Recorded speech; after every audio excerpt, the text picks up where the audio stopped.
కనుక ఈయన బుద్ధి అయితే ఇనుడు చదివిది మీకే, కనుగొన మనసైతే గనుడు పుస్తకం అంతా చదివి మీకు వినిపిస్తాను, మీరు సరిగి ఉంటేని అని చెప్పాడు. దీని తర్వాత ఎలాంటిదంటే, ఎనవలెనని కనవలెనని మనసందుకు కోరిక కలిగిన మనుషులు వినడే, ఎనజేసిద గనజేసిద గనమగ ఈ బోధ గననల్లనట్టు మనుషురోషినుడొచ్చిన తోవా పట్టు.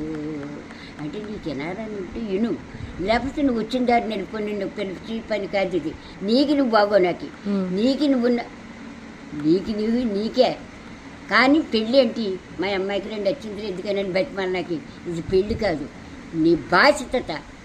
నీకు నువ్వు తిరబడనకి చిన్న కుష్టి ఎత్తే మహా రుచులు అవుతారన్నారు. ఎక్కడికి తుక్కుకెళ్తున్నావు కదా, మరి అమ్మకి దండ పెట్టుకుంటున్నావా, గౌరీదేవికి దండ పెట్టుకుంటున్నావా, పితృదేవతలకు దండ